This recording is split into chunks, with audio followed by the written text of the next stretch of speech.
देखिए सबसे पहले कैसे गाजा में पानी की सप्लाई लाइन पर हमले को दिया गया अंजाम। आपको बता दें राफा तक पानी पहुंचाने वाली सप्लाई लाइन को तबाह कर दिया गया है और इजरायली सैनिकों पर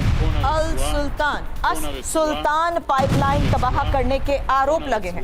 फिलहाल ये देखिए तस्वीर, आईडीएफ पर पाइपलाइन को तबाह करने के आरोप लगे हैं और गाजा में जिस तरीके से हमलों को अंजाम दिया जा रहा है, फिलहाल ये तस्वीर सामने आई है कि अब राफा तक जो पाइपलाइन पानी पहुंचाने का काम कर रही थी, उन्हें ही अब तहस नहस तबाह कर दिया गया।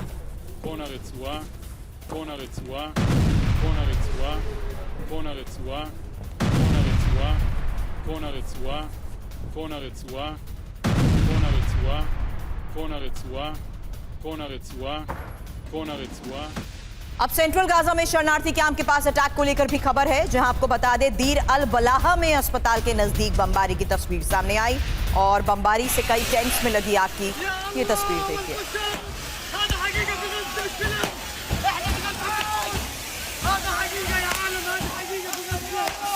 तबाही का वो मंजर जिसमें हॉस्पिटल के नजदीक हुई बमबारी के बाद ये तस्वीर सामने आई कि किस तरीके से अब सेंट्रल गाजा में शरणार्थी कैंप के पास हमले को अंजाम दिया गया। ये उस वक्त की तस्वीर है जब आपको बता दें दीर अल बलाहा में हॉस्पिटल के नजदीक हुई बमबारी के बाद सब कुछ तहस नहस हो गया, सब कुछ आग में जलकर खाक हो गया। बमबारी से ज्यादातर टेंट्स आग के हवाले नजर आए।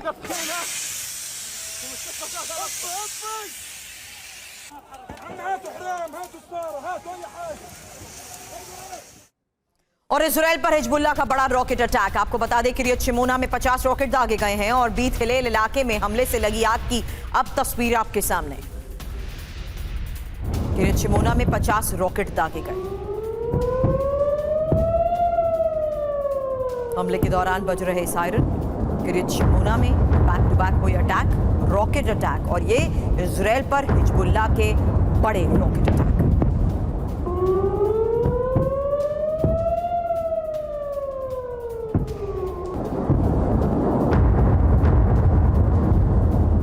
उस बीच एक और बड़ी खबर यह है कि इजराइल के 5 इलाकों में हिजबुल्लाह का हमला हो चुका है। मैतुला, किरियत शिमोना, हेगुर रशीम, साथ ही युवाल में अटैक को लेकर खबर आई है। इजरायली डिफेंस सिस्टम्स ने हमलों को नाकाम करने का भी किया है दावा।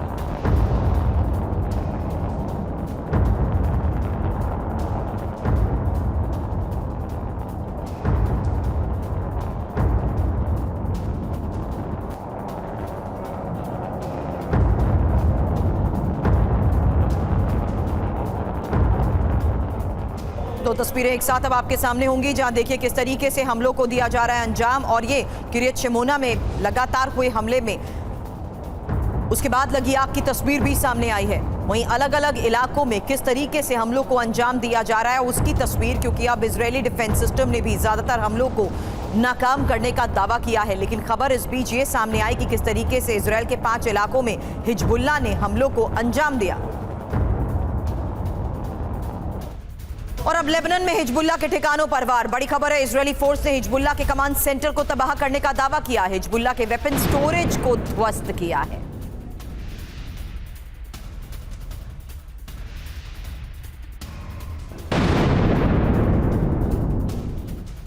और अब एक और तस्वीर जहां गाजा में इजरायली सैनिक पर हुई फायरिंग की ये तस्वीर सामने आई है। हमास के स्नाइपर ने कैसे निशाना बनाया देखिए।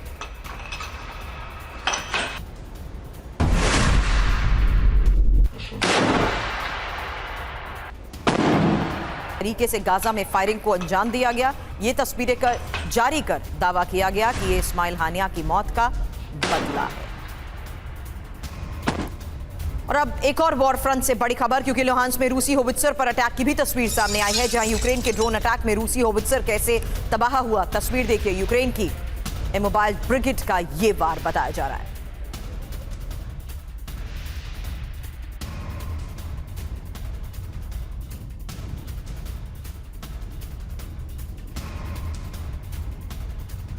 और अब ब्रिटेन के कई शहरों में भड़की हिंसा की तस्वीर आपके सामने। बड़ी खबर आपको बता दें, लिवरपूल, ब्रिस्टल और मैनचेस्टर में दंगों की स्थिति है और पुलिस की गिरफ्त में 90 प्रदर्शनकारी आ चुके हैं। हालांकि इंग्लैंड में 3 बच्चियों की हत्या के बाद भड़के लोगों की लगातार आ रही तस्वीरों के बाद अंदाजा लगाया जा सकता है कि किस तरीके से ब्रिटेन के ज्यादातर इलाकों में हिंसा भड़क उठी है।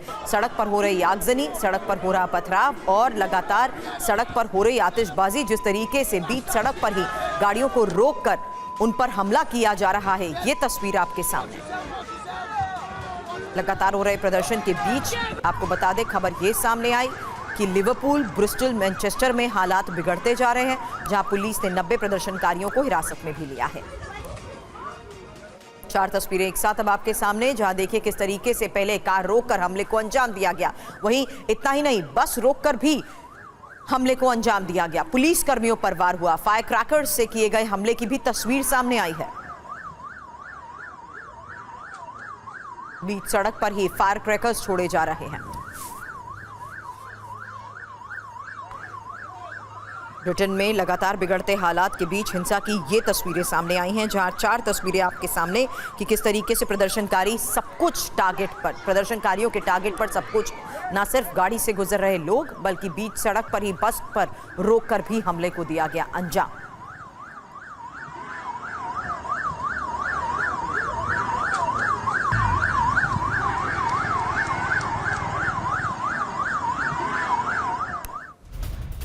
और अब तमाम बड़ी खबरों पर लेटेस्ट इंफॉर्मेशन डिटेल में होगी आपके सामने, और इस बारे में लेटेस्ट अपडेट के साथ इस वक्त मेरे सहयोगी सुमित चौधरी हमें कर चुके हैं ज्वाइन। और एनालिसिस के लिए इस वक्त आपको बता दूं, major general retired GD Bakshi sir हमें इस वक्त ज्वाइन कर चुके हैं। कमोडोर रिटायर्ड जीजे सिंह सर रक्षा विश्लेषक के तौर पर हमें ज्वाइन कर चुके हैं, और प्रोफेसर राजेश कुमार भी फॉरेन एक्सपर्ट इस वक्त हमें कर चुके हैं ज्वाइन। क्योंकि लगातार आ रही खबरों के बीच इस वक्त की सबसे बड़ी खबर पर होगा सवाल, जहां मिडिल ईस्ट में महायुद्ध की घंटी, ये क्यों कह रहे हैं? क्योंकि अब ईरान की फतेह मिसाइल तैनात बताई जा रही है। 4 तस्वीरें एक साथ आपके सामने रखेंगे, जहां ईरान के पास रूसी इलेक्ट्रॉनिक वॉरफेयर को लेकर भी आज बड़ी खबर अब भी सबसे थोड़ी देर में आपके सामने होगी। वहीं मिडिल ईस्ट में 3 अमेरिकी बॉम्बर्स को लेकर क्या बड़ी खबर आई है? मिडिल ईस्ट में अमेरिकी एयरक्राफ्ट कैरियर की तैनाती और जिस तरीके से इस वक्त ये डिप्लॉयमेंट्स हो रहे हैं, क्या मिडिल ईस्ट के हालात को देखते हुए अमेरिका भी बड़े फैसले ले रहा है? और मिडिल ईस्ट के हालात को देखते हुए ईरान की तैयारी, और ईरान किस तरीके से इजराइल पर वार करने को है तैयार। बड़ी खबर आपको बता दें, क्योंकि इजराइल पर अब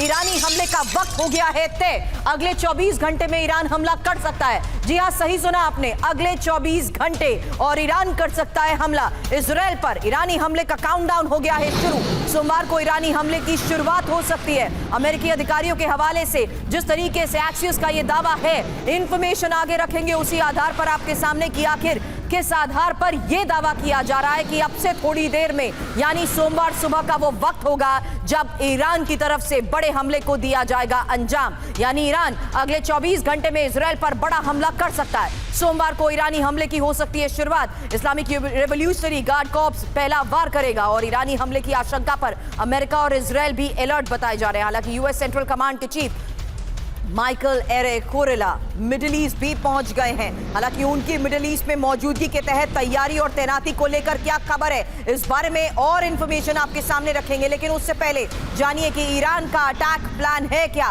5 फेज में विनाश, ये क्यों कह रहे हैं? क्योंकि यहाँ पहला प्लान, एक साथ कई ड्रोन सा हमला।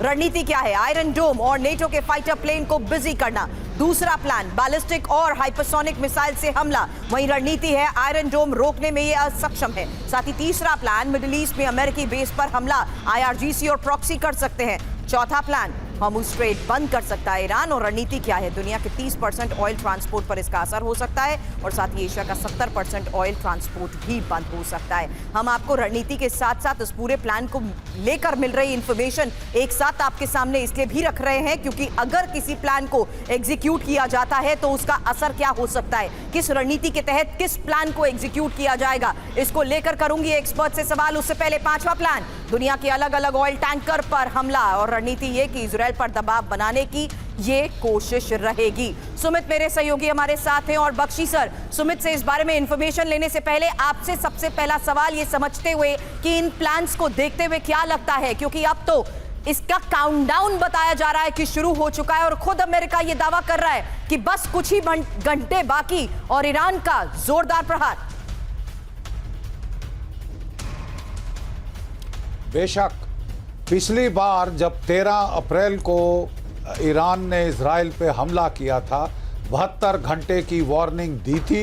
CIA के चीफ विलियम बर्न्स को बता दिया था कि हम तो पलटवार करके ही छोड़ेंगे। अमेरिका की कोशिश थी कि वो कम दर्जे का पलटवार हो, लेकिन 320 ड्रोन रॉकेट मिसाइल उन्होंने तब फायर किए थे।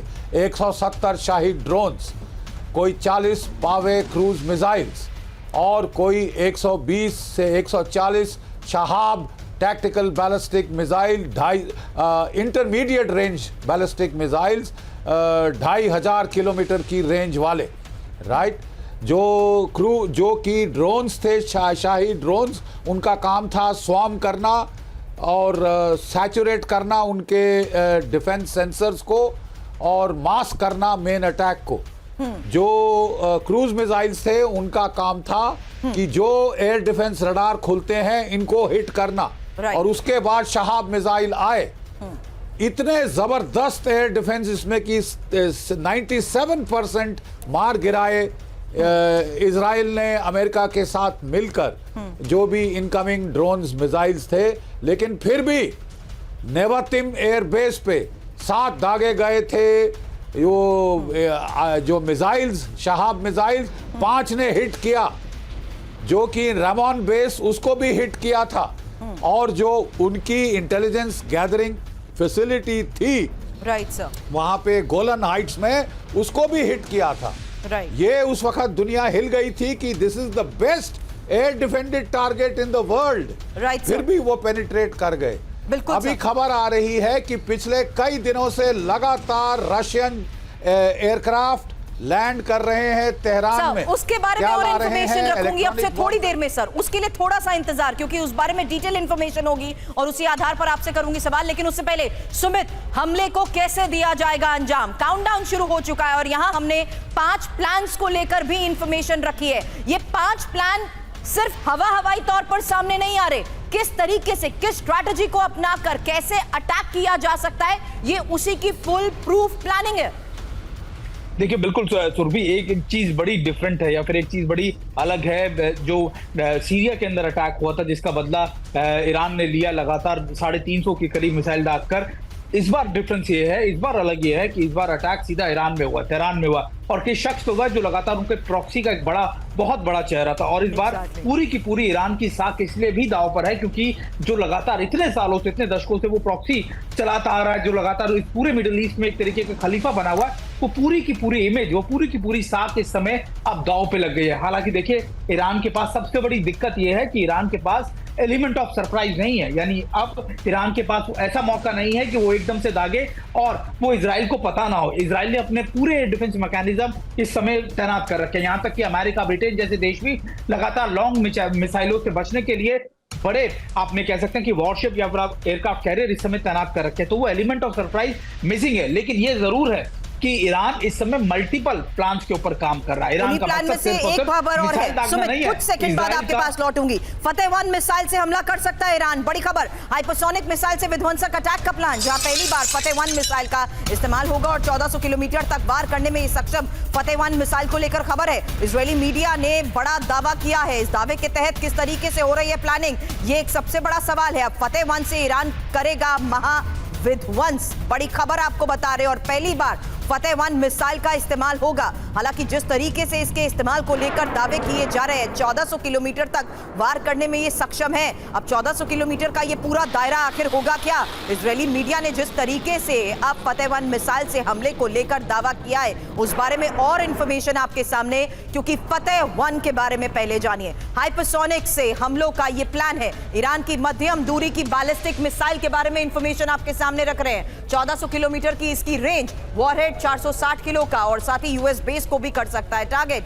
हालांकि इजरायली मीडिया जिस तरीके से इसको लेकर बड़े दावे कर रही है, आगे इस बारे में सवाल करने से पहले आपको यह भी बता दूं कि इलेक्ट्रॉनिक वॉरफेयर की तैयारी में ईरान बताया जा रहा है। ये इंफॉर्मेशन फतेह-1 के बारे में हमने रखी है, क्योंकि ईरान अगर हमलों को अंजाम दे सकता है तो उसमें इंपॉर्टेंट ये भी है कि किस तरीके से वो अमेरिकी बेस को भी टारगेट कर सकता है। लेकिन इस बीच एक और बड़ी खबर है, इलेक्ट्रॉनिक वॉरफेयर की तैयारी में ईरान बताया जा रहा है। ईरान को रूस ने इलेक्ट्रॉनिक वॉरफेयर सिस्टम दिए हैं, जिस बारे में जिक्र अभी बख्शी सर कर रहे थे कि रूस का सहयोग अब किस तरीके से ईरान को मिल रहा है। हालांकि ईरान में लगे Murmansk BN long range system को लेकर खबर है। फाइटर जेट हमले को नाकाम करेगा मरमंस्क बीएन। आपको बता दें, हमलावर का रडार जाम कर देगा इलेक्ट्रॉनिक वॉरफेयर सिस्टम। अब इलेक्ट्रॉनिक वॉरफेयर सिस्टम के तहत जिस तरीके से खबरें सामने आ रही हैं, सिंह सर आपसे इसके बारे में सवाल करूं उससे पहले इंफॉर्मेशन, इलेक्ट्रॉनिक वॉरफेयर ईरान करेगा तो क्या खबर है? क्योंकि ईरान को रूस ने इलेक्ट्रॉनिक वॉरफेयर सिस्टम दिया है और ईरान में कई जगह लगे Murmansk BN long range system को लेकर खबर आ रही है। फाइटर जेट और मिसाइल हमलों को यह नाकाम करेगा,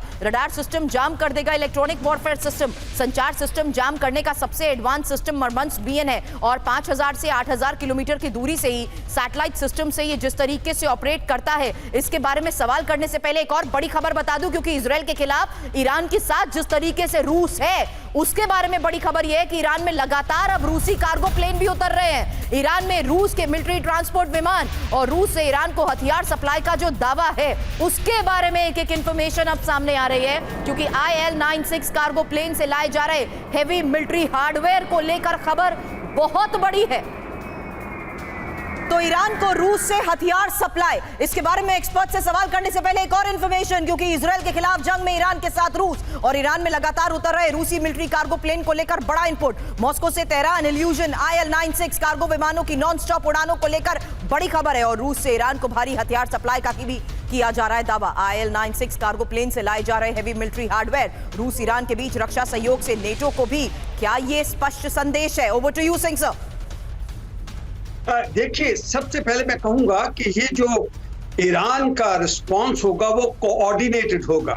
उसके अंदर हुतीज अपने अटैक बढ़ा देंगे, उधर हिजबुल्लाह होगा और तीसरी तरफ ईरान जो लॉन्च करेगा मिसाइल्स या ड्रोन्स या जो भी उसके पास ये नया आर्मामेंट आ रहा रशिया से। मगर जैसे सुमित कह रहा था, मेरा ये मानना है कि यूएस और इजराइल भी फुल अलर्ट पे है।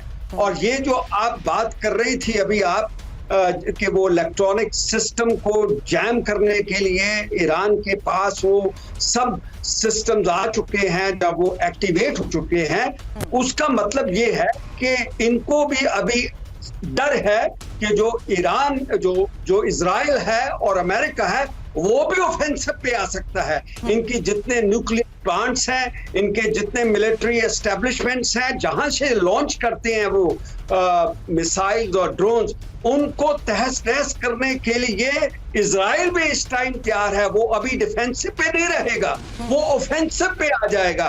पहले उसने सिर्फ डिफेंड किया था, जो 320 ड्रोन्स और मिसाइल्स और ये जो भी उसने दागी थी उनको रोका था। अभी वो रोकेगा नहीं, इनके ऊपर पलटवार भी करेगा। तो इसलिए ये जो लड़ाई है ये एक वर्ल्ड वॉर का भी या रीजनल कॉन्फ्लिक्ट का वॉर का भी रूप धारण कर सकती है।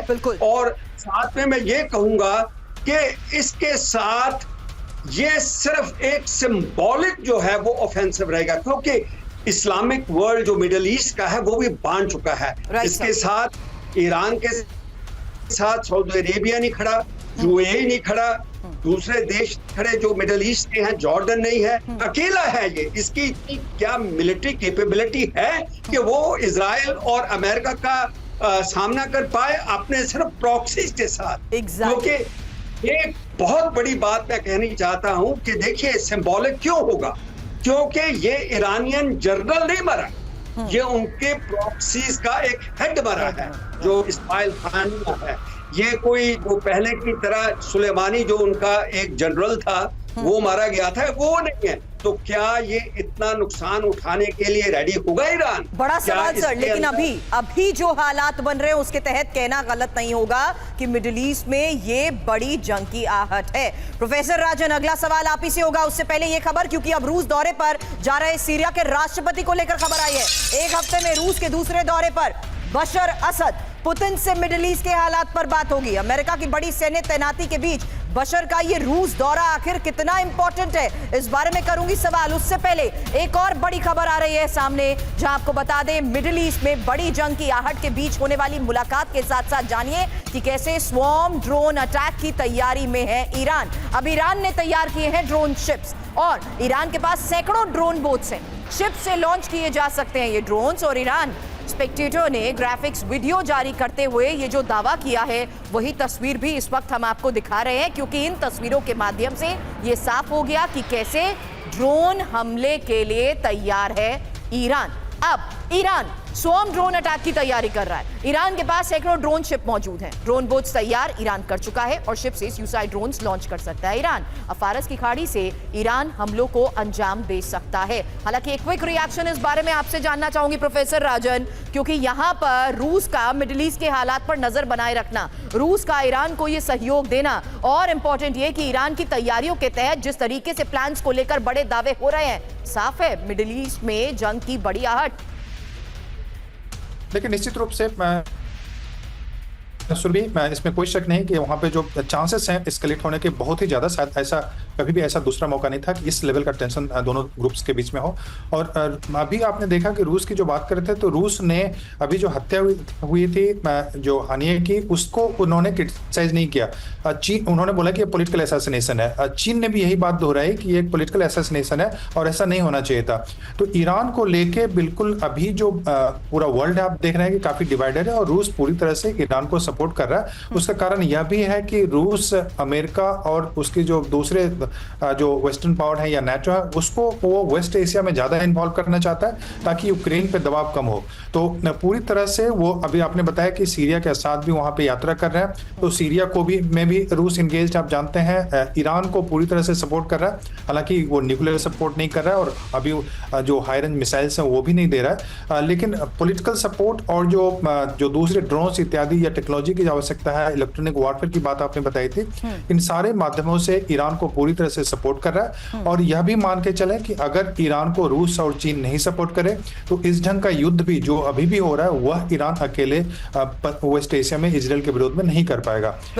ईरान को पता है कि कहीं ना कहीं उसको इस तरह के देशों का सपोर्ट है और ईरान ने भी ड्रोन के माध्यम से रूस को भी सपोर्ट किया था और ईरानी ड्रोन्स काफी सक्षम भी माने जाते हैं। और इस कारण से अभी एक तरह से रेसिप्रोकल है कि रूस भी ईरान को एक और बड़ी खबर है, जो बातें आपने ईरान की तैयारी और ईरान की ड्रोन कैपेबिलिटी के बारे में की है, उसके अलावा एक और बड़ी खबर है, क्योंकि ईरान के पास है न्यूक्लियर बॉम्ब और ईरान के न्यूक्लियर वेपन्स तैयार बताए जा रहे हैं। ईरानी सांसद अहमद अर्दस्तानी का ये सनसनीखेज दावा है, ईरान के पास हो सकते हैं 8 से 15 न्यूक्लियर वॉरहेड्स।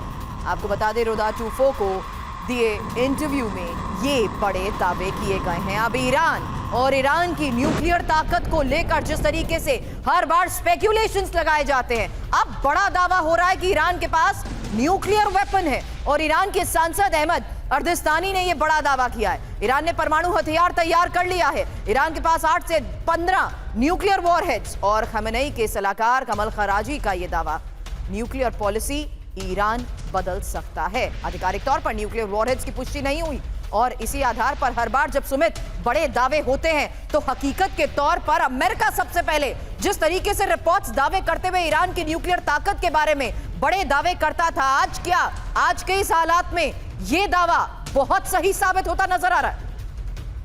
देखिए, बिल्कुल अगर आप देखें तो अमेरिका बहुत लंबे सालों से ये जताता आया है कि ईरान के पास लगातार न्यूक्लियर कैपेबिलिटीज आने वाली है। कभी 90%, कभी बताया जाता कि 95% तक हो गया। लेकिन सही बात यह है कि ईरान लगातार इतने सैंक्शंस के बावजूद, इतनी चीजों के बावजूद भी ना सिर्फ खुद अपने आप को तैयार कर रहा है बल्कि अपने प्रॉक्सीज को भी तैयार कर रहा है। और उसके पीछे कई बड़े देश हैं, या फिर आप कह सकते हैं उसके पीछे एक बड़ी ताकत है जिसमें आप चीन को भी काउंट कर सकते हैं, जिसमें आप रशिया को भी काउंट कर सकते हैं। और ये इसलिए क्योंकि ये एक नया अलायंस बन रहा है जिसको लगातार एक तरीके से अमेरिका के विरुद्ध खड़ा किया जा रहा है। और यही सबसे बड़ा चिंता का विषय है। अभी इस समय अगर अमेरिका लगातार अपने सेंट्रल कमांड के चीफ, हम देख रहे हैं कि लगातार उस पूरे इलाके में ट्रैवल कर रहे हैं, वो इजराइल जाएंगे, जॉर्डन जाएंगे, मिडिल ईस्ट के कई देशों में जाएंगे, वो इसीलिए क्योंकि उनको ये डर है कि अगर ईरान स्टार्ट करता है, अगर ईरान की तरफ से कोई बड़ा अटैक किया जाता है तो निश्चित तौर पर उसके पीछे जो बैकअप बड़ी खबर हो जाएंगे। क्योंकि ईरान के पलटवार पर अमेरिका में चिंता और ईरानी हमले को लेकर बाइडेन को यह चिंता। बड़ी खबर आपको बता दें, जहां जो बाइडेन ने कहा नहीं मालूम कितना गंभीर हमला होगा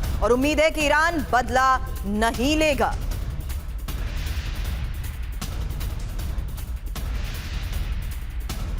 तो ईरानी हमले को लेकर जो बाइडेन की यह चिंता और किस तरीके से हमलों को अंजाम दिया जा सकता है, कितना बड़ा हो सकता है हमला, उम्मीद है हालांकि ईरान बदला नहीं लेगा। लेकिन गंभीर हालात पर अमेरिका की नजर है। यही वजह है कि अमेरिका की तरफ से इसके बारे में बयान भी सामने आ रहे हैं। लेकिन इस बीच एक और सबसे बड़ी खबर है, क्योंकि मिडिल ईस्ट में अमेरिका की ये बहुत बड़ी मूवमेंट है। मिडिल ईस्ट पहुंचे अमेरिका के 4000 सैनिक। USS Abraham Lincoln carrier Middle East रवाना हो चुका है। नेवल क्रूजर्स डिस्ट्रॉयर्स की मिडिल ईस्ट में तैनाती को लेकर भी खबर बढ़ी है। और ईरान पलटवार के जवाब में अमेरिकी तैयारी को लेकर क्या खबरें सामने आ रही हैं, इस बारे में इंफॉर्मेशन रखूंगी आपके सामने। क्योंकि मिडिल ईस्ट के इस हालात में जिस तरीके से अभी तक ईरान को रूस के सहयोग की हम चर्चा करते आ रहे हैं, वहीं इजराइल के साथ साथ अमेरिका का ये सहयोग, अमेरिका इजराइल का स्ट्रैटेजिक पार्टनर है, लेकिन मिडिल ईस्ट के हालात में अमेरिका की ये तैयारी इस वक्त क्या संकेत दे रही है, इसको लेकर करूंगी सवाल। उससे पहले मिडिल ईस्ट में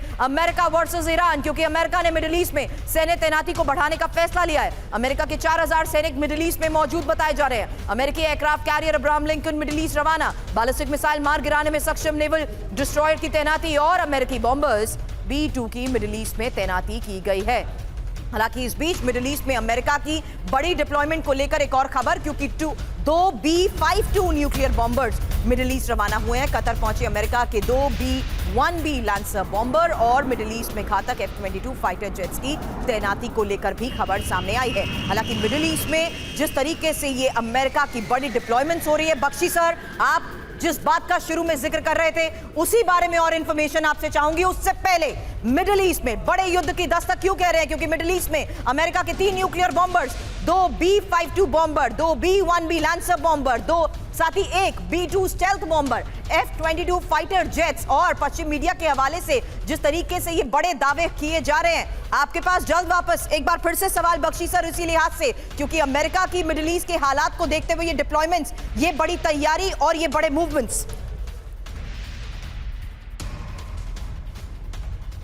बेशक, देखिए मैं बताना चाहता हूं कि जो थियोडोर रूजवेल्ट एयरक्राफ्ट कैरियर है अमेरिका का, वो काफ़ी देर से ऑन स्टेशन है रेड सी के अंदर हौती के हमले रोकने के लिए। 3 एजीज क्लास डिस्ट्रॉयर्स जिनके ऊपर over the horizon x band radars हैं, जो कि मिसाइल के लॉन्चेस को पिकअप कर सकते हैं और अपने एंटी बैलिस्टिक मिसाइल से उन्हें मार गिरा सकते हैं। और उसके अलावा मेडिटरेनियन में एक एम्फीबियस असॉल्ट ग्रुप उसका पूरा वहाँ पे है, कोई 5000 मरीन्स वहाँ पे डिप्लॉयड हैं। उनका इस्तेमाल हो सकता है अगर अमेरिकन सिटीजन्स को इवैक्यूएट करना हुआ, अगर उनके बेसिस पे हमले हुए, ग्राउंड अटैक्स की कोशिश की गई तो उनको रिइंफोर्स किया जा सकता है, राइट। और अमेरिका अपनी तरफ से उनके जो डिफेंस सेक्रेटरी कह चुके हैं कि वो अगर इजराइल पे हमला होता है उसकी रक्षा करेंगे। एडिशनल फाइटर स्क्वाड्रन एसेट्स भी वहां पहुंचा दिए गए हैं, F-22। याद रहे 13 अप्रैल के हमले के दौरान 200 अमरीकी, ब्रिटिश और फ्रेंच फाइटर्स ने ड्रोन स्वॉर्म्स को शूट डाउन करने में मदद की थी। अब देखिए ईरान के पास 2 बड़े विकल्प हैं।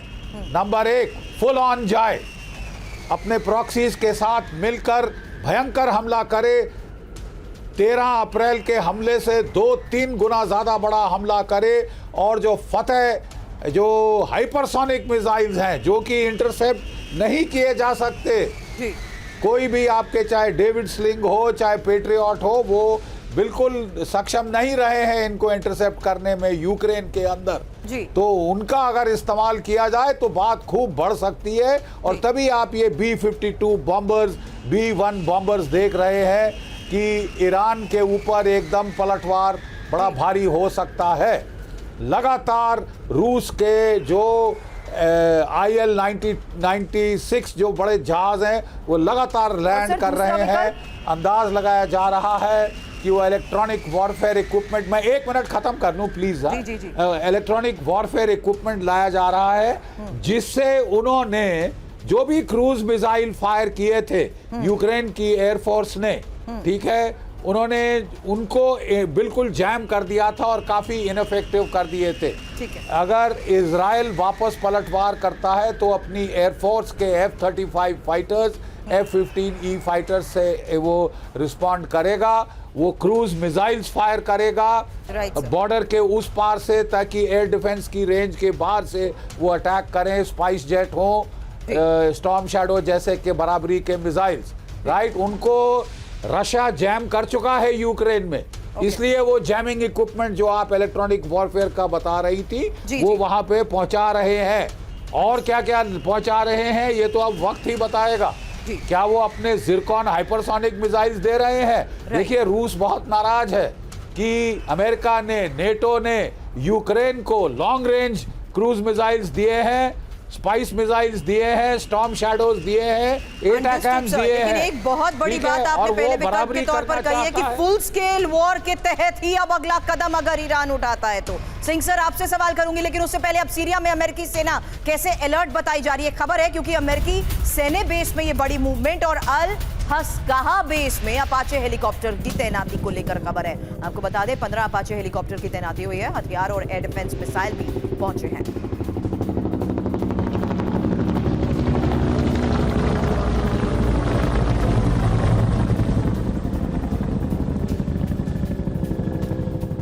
तो अमेरिकी सेना बेस में बड़ी मूवमेंट की खबर, लेकिन इस बीच कतर की जमीन से अटैक ना करने की चेतावनी। एक और सबसे बड़ी खबर, क्योंकि अमेरिका को अल उदीद बेस से हमले के खिलाफ वार्निंग और कतर के दोहा में अमेरिका का ये सबसे बड़ा एयरबेस। कतर पर ईरान और उसके प्रॉक्सी का दबाव, यूरोपीय मीडिया की तरफ से इसको लेकर बड़े दावे किए जा रहे हैं। तो एक बार फिर से जानिए कि किस तरीके से अब कतर पर ईरान और उसके प्रॉक्सी का ये दबाव और कतर के दोहा में जिस तरीके से अमेरिका का सबसे बड़ा एयरबेस है, अमेरिका को अल उदीद बेस से हमले के खिलाफ वार्निंग, कतर की जमीन से अटैक ना करने की चेतावनी।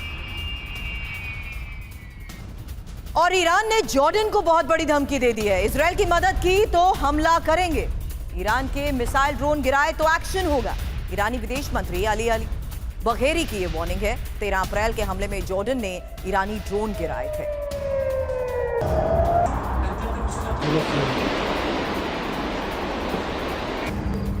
हालांकि एक और बात का बार बार हमारे एक्सपर्ट जिक्र कर रहे हैं, वो है डिप्लोमेटिक तैयारी।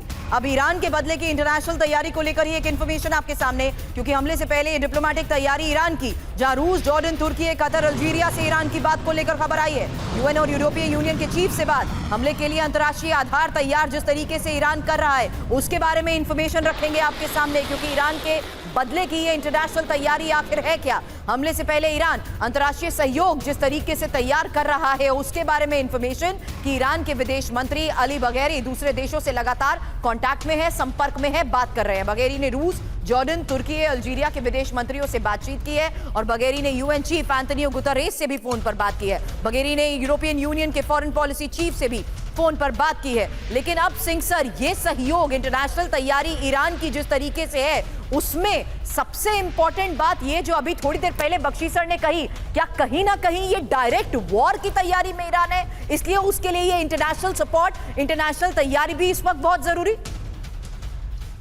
जी हाँ, कुछ हद तक, क्योंकि जैसे इजराइल के पीछे यूएस खड़ा हुआ है, का पैरेलल ये मानिए कि ईरान के पीछे अभी रशिया जो है वो खड़ा हो चुका है, और वो जितना अभी सामान भेज रहा है, हार्डवेयर भेज रहा है, वो उसको मजबूती के लिए भेज रहा है। मगर हमें एक चीज नहीं भूलनी चाहिए कि चाहे वो जॉर्डन हो, चाहे यूएई हो, चाहे सऊदी अरेबिया हो, चाहे कतार हो, यहाँ पे यूएस के परमानेंट बेसिस हैं। अभी जितने ये, और जैसे आप बता रही थी कि स्टेल्थ भी बॉम्बर्स भेज रहे हैं जो न्यूक्लियर पावर्ड वेपन भी लेके जा सकते हैं, वो एडिशनल उसकी रीइंफोर्समेंट कर रहे हैं। जैसे अब्राहम लिंकन को भेज रहे हैं, वो अभी जो कि साउथ चाइना सी के अंदर था, उसको डाइवर्ट किया है। तो ये इसको रीइंफोर्स कर रहे हैं, क्योंकि ये भी एज ए डिटरेंस एक्ट करता है।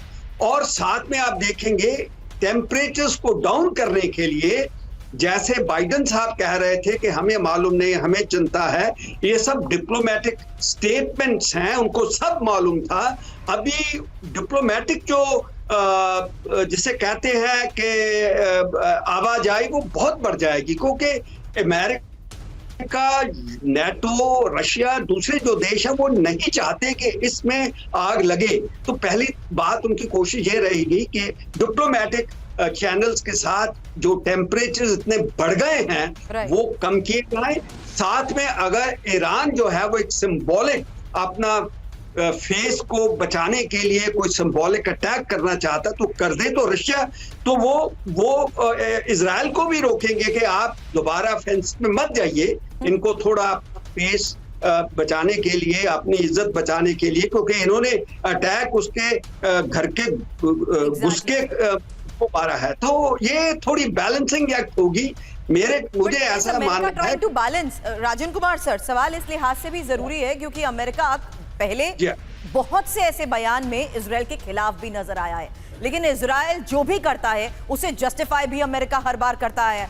आज के मिडिल ईस्ट के इस हालात में जो बात सर भी कह रहे हैं कि ये हुती ही है जो सीरिया में भी बहुत से अमेरिकी बेस को टारगेट कर चुका है, अमेरिका ने ये जितनी भी तैयारी, ये जितनी भी डिप्लॉयमेंट की है, क्या वो इस फिराक में है कि ईरान कोई कदम उठाए और उसके खिलाफ वो एक्शन ले? देखिए, अभी जो अमेरिका के लिए सबसे बड़ा खतरा यह है कि अमेरिका बिल्कुल ये मान के चल रहा है कि इजराइल पे अभी यह हमला होगा। ईरान कैसे करेगा? जो 5 ऑप्शंस आपने शुरू में दिखाए थे कि डायरेक्ट कर सकता है या अपने प्रॉक्सी के माध्यम से कर सकता है, तो इस संभावना तो पूरी है। और इसी कारण से आपने देखा कि जितने भी रीइंफोर्समेंट की बात हो रही है, चाहे बॉम्बर्स की बात हो रही है या फिर जो दूसरे अब्राहम लिंकन भेजने की बात हो रही है, तो इसका मतलब है कि काफी सीरियस हिसाब है। और अगर आप इजराइल का न्यूज़पेपर को भी देखें तो उनकी भी तैयारी चल रही है, वहां पे जीपीएस को जैम कर दिया गया है, फ्लाइट्स बंद कर दिए गए हैं, लोगों के प्रोटेक्शन की तैयारियां वहां पे शुरू हो रही है। और उन लोगों को सबसे बड़ा डर यह भी है कि सवाल यहीं पे खत्म नहीं होता कि ईरान एक बार हमला करके बंद हो जाएगा, इसके बाद फिर जब जवाबी कार्रवाई इजराइल को करना पड़ेगा तो वो किस एक्सटेंट तक होगा? क्या वो सीधा ईरान पे अटैक करेगा? और अगर सीधा करता है तो अमेरिका का क्या रोल होगा? और फिर ईरान कैसे रिस्पॉन्ड करेगा? दूसरे देश कैसे रिस्पॉन्ड करेंगे? ये सारे सवाल उठ रहे हैं और अमेरिका काफी परेशान है। अमेरिका चाहता है कि वो वहां पे नहीं हो। उन्होंने जैसा स्टेटमेंट दिया है कि वो चाहता है कि ईरान हमला नहीं करे, लेकिन वो उसी तरह की बात है कि जैसे कि मैं ये एक्सपेक्ट करूं कि सुरभि कल चैनल में न्यूज़ रीड के लिए नहीं आएंगी, तो ये निश्चित है कि हमला होगा और अमेरिका भी इसको नहीं रोक पाएगा।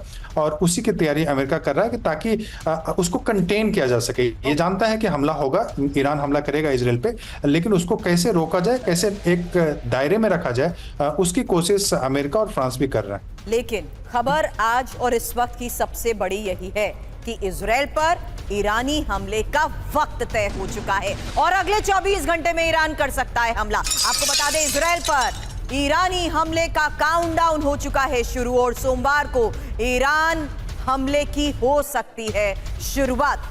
दावा अमेरिकी अधिकारियों की तरफ से और अमेरिकी अधिकारियों की तरफ से किए जा रहे इस दावे के तहत ही अब वक्त भी बता दिया गया है कि तय हो चुका है, यानी अगले कुछ ही घंटों में अब ईरान बहुत बड़े हमले को दे सकता है अंजाम। लेकिन TV9 लगातार आपको इस बारे में और इंफॉर्मेशन दे रहा है कि आखिर किस तरीके से ईरान की तैयारी के तहत आज ये बड़ी खबरें सामने आई है कि किस तरीके से अलग अलग स्तर पर हमलों को अंजाम दिया जा सकता है और कैसे ईरान इन हमलों से पहले डिप्लोमेटिक तैयारी में भी जुट गया है। अमेरिका की डिप्लॉयमेंट, अमेरिका की तैयारी, वहीं रूस का ईरान को मिल रहा सहयोग बहुत बहुत इंपॉर्टेंट है। लेकिन इस बीच एक और बड़ी खबर, अब दक्षिण लेबनान से भीषण रॉकेट हमले की तस्वीर आपके सामने, जहां हिजबुल्लाह ने इजराइल में 50 से ज्यादा रॉकेट बरसाए हैं और बॉर्डर से लगे रिहायशी इलाकों में अटैक की ये तस्वीर देखिए, क्योंकि आईडीएफ के कई बेस को यहां टारगेट किया गया है।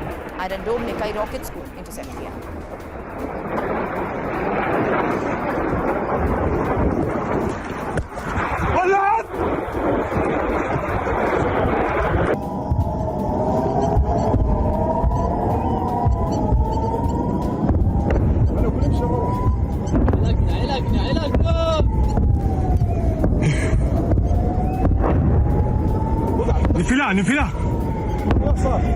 आज के इस हालात में ये खबर एक और बड़ी है क्योंकि अब अमेरिकियों को लेबनान तुरंत छोड़ने की सलाह दी गई है और कहीं का भी एयर टिकट लेकर लोग निकले। यूएस की तरफ से ये कहा गया। लेबनान में अमेरिकी एम्बेसी ने एडवाइजरी भी जारी की है, टिकट ना खरीद पाने पर एम्बेसी मदद करेगी, जरूरत पड़ने पर लेबनान से मिलिट्री इवैक्यूएशन भी होगा।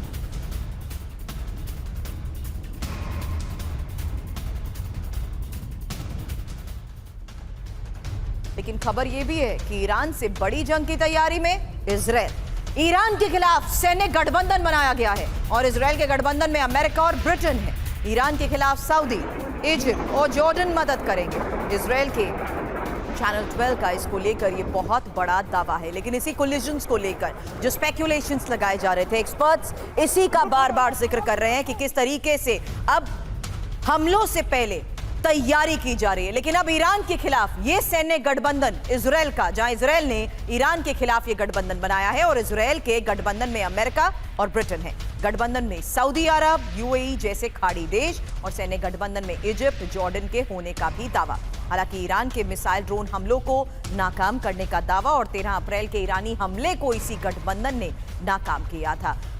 प्रोफेसर राजन, ये सहयोग, ये गठबंधन इजराइल के लिए भी उतना ही इक्वली इंपॉर्टेंट है। जहां ईरान एक तरफ इस हालात में एक सपोर्ट एक्सपेक्ट कर रहा है, वहीं इजराइल भी अभी तक हर बार अपने उन्हीं एक्ट्स को जस्टिफाई करता आया है कि किस तरीके से हमास के खात्मे के तहत उसने भी एक बड़े विरोध का सामना किया। लेकिन आज के इस हालात में उसके एक्शन और रिएक्शन भी जस्टिफाई किए जाएंगे इसी सपोर्ट के बलबूते, क्योंकि इसकी आड़ में तो सभी आएंगे।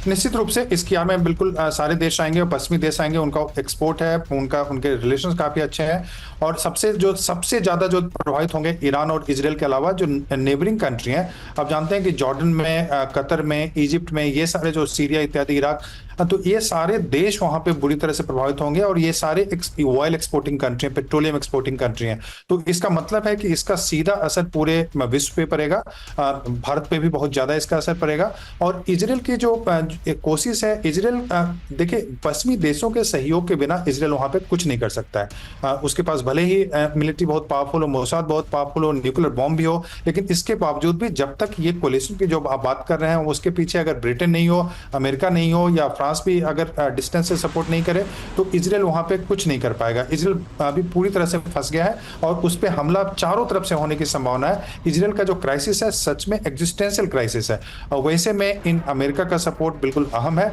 लेकिन अभी अमेरिका वहां पे अपना सपोर्ट ड्रॉ नहीं करेगा और इसलिए इजराइल अभी कॉन्फिडेंट फील कर रहा है और यही कारण है कि अभी युद्ध के बढ़ने की काफी संभावना बनती है और ईरान अपने अटैक से रुकेगा नहीं और इजराइल अभी फिर अगर जवाबी कार्रवाई करता है तो फिर ये दायरा काफी बढ़ सकता है। पश्चिमी देश कोशिश करेंगे कि दायरा सीमित हो और जिस ढंग से पहले उन्होंने कंटेन किया था कि ड्रोन को गिराए थे और फिर ईरान से भी बातचीत भी की थी, तो उस ढंग की मुझे लगता है कि बातचीत अंदरूनी तरीके से जरूर दोनों देशों में चल भी रहा होगा। और अमेरिका ने यह भी बोला कि उसको नहीं जानकारी थी कि हानिया को मारने की कोशिश हुई है। लेकिन हालांकि ग्राउंड पर अभी भी ऑपरेशंस को जिस तरीके से अंजाम दिया जा रहा है, एक और बड़ी खबर बता दूं क्योंकि हिजबुल्लाह के एक और कमांडर की हत्या की आशंका को लेकर खबर है और सीरिया बॉर्डर के पास इजराइल ने टारगेट किया है।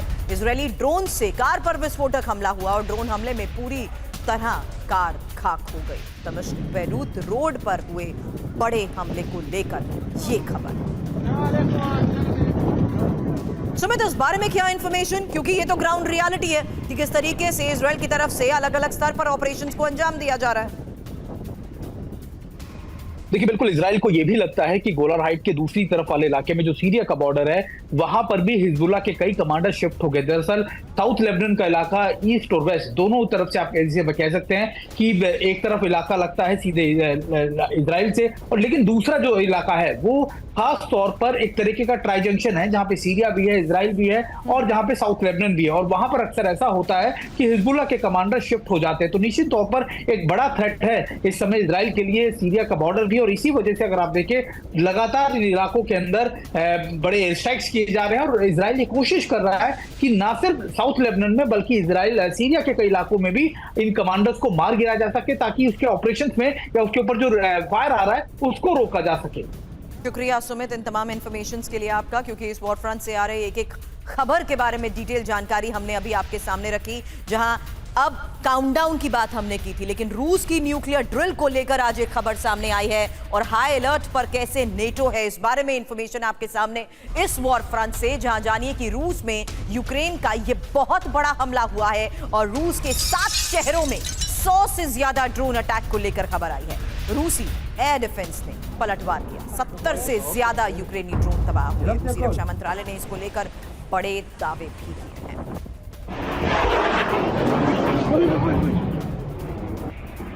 बड़ी खबर आपको बता रहे हैं जहां रूस में यूक्रेन का ये बहुत बड़ा हमला और 7 शहरों में 100 से ज्यादा ड्रोन अटैक। रूसी एयर डिफेंस ने भी पलटवार किया है, 70 से ज्यादा यूक्रेनी ड्रोन को तबाह करने का दावा किया। और यूक्रेन का बैलिस्टिक मिसाइल से हमला, बड़ी खबर, यूक्रेनी फोर्स ने दागी ATACMS मिसाइल, डोनेट्स्क में रूसी बेस को तबाह करने का दावा किया गया है।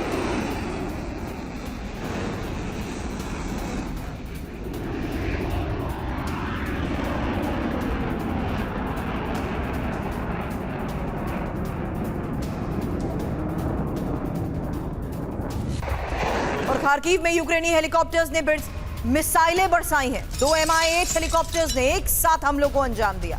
रूस के वेपन डिपो पर अनगाइडेड मिसाइल से अटैक।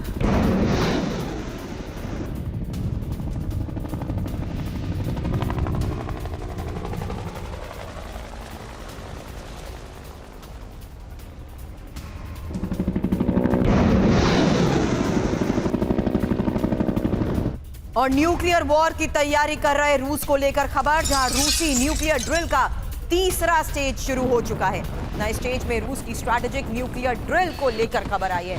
न्यूक्लियर वेपन के इस्तेमाल की तैयारी को रूस परख रहा है। तो ये एक और बड़ी खबर है, जहां रूस की इस न्यूक्लियर ड्रिल के तहत अब तस्वीरें भी सामने आ रही हैं कि किस तरीके से अपनी न्यूक्लियर क्षमता को वक्त रहते बार बार रूस की तरफ से परखा जा रहा है और न्यूक्लियर वॉर की तैयारी करेगी दक्षिण और सेंट्रल मिलिट्री यूनिट। हालांकि इंफॉर्मेशन इस बारे में आपके सामने, क्योंकि स्कैंडर मिसाइल ले जाते और जिस तरीके से इंफॉर्मेशन सामने आई है इसकी मूवमेंट को लेकर, खबर यही है कि पुतिन की न्यूक्लियर वॉर की ये तैयारी है और रूसी स्ट्रैटेजिक न्यूक्लियर वेपन ड्रिल का ये तीसरा स्टेज शुरू हो चुका है। नई स्टेज में न्यूक्लियर वेपन के इस्तेमाल की तैयारी को परखा जाएगा और न्यूक्लियर वॉर की तैयारी करेगी दक्षिण और central military unit.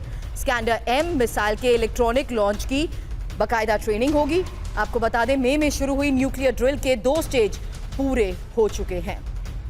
Bakshi sir, अब ये तैयारी, रूस की ये तैयारी, जहां न्यूक्लियर वॉर की इस तैयारी के बीच आज एक बार फिर से रूस ने ये साफ कर दिया कि रूसी न्यूक्लियर ड्रिल्स का ये तीसरा स्टेज शुरू हो चुका है।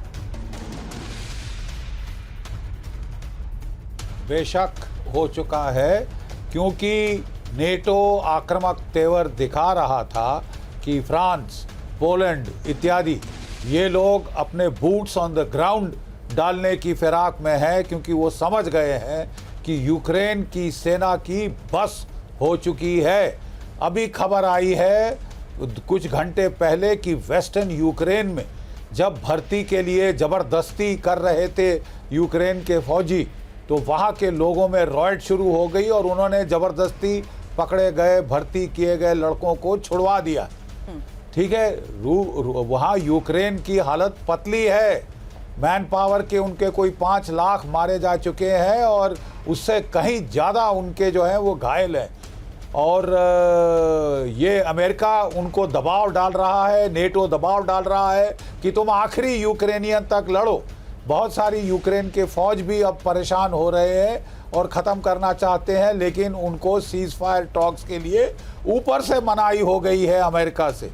ठीक है, इसके चलते जो है अब रूस भी आक्रामक तेवर दिखा रहा है कि अगर आपने बूट्स ऑन द ग्राउंड डालने की कोशिश करी ये पतली हालत यूक्रेन की बचाने के लिए, तो न्यूक्लियर रूबिकॉन क्रॉस हो सकती है।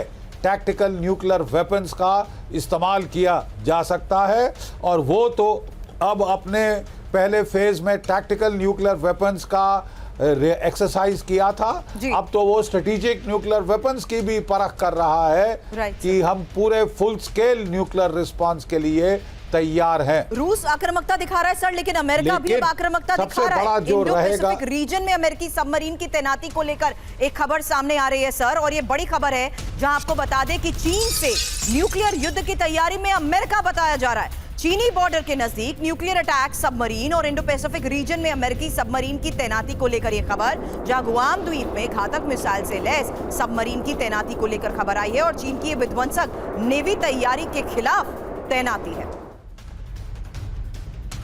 तो अब चीन से युद्ध की तैयारी में है क्या अमेरिका? बड़ा सवाल, क्योंकि गुआम में न्यूक्लियर सबमरीन्स की तैनाती अमेरिका करेगा और क्रूज मिसाइल से लैस होंगी अमेरिकी nuclear submarine. Mark 4A torpedo से लैस होंगी न्यूक्लियर सबमरीन। 12 टॉमहॉक मिसाइलें सबमरीन में तैनात होंगी। ताइवान, जापान, दक्षिण कोरिया को सबमरीन सुरक्षा देंगी। लेकिन इस बीच चीन रूस से युद्ध हार सकता है अमेरिका। एक और बड़ी खबर आपको बता रहे हैं, क्योंकि बड़े युद्ध के लिए अमेरिका तैयार नहीं है और अमेरिकी कांग्रेस की रिपोर्ट में इसको लेकर क्या बड़ा खुलासा हुआ है, इंफॉर्मेशन आपके सामने है। क्योंकि अमेरिका की नेशनल डिफेंस स्ट्रैटेजी कमजोर बताई जा रही है। दूसरे वर्ल्ड वॉर के बाद अमेरिका पर यह सबसे बड़ा खतरा है। हालांकि रिपोर्ट के आधार पर किस तरीके से यह साफ तौर पर कहा जा रहा है कि बड़े युद्ध के लिए अमेरिका तैयार नहीं है।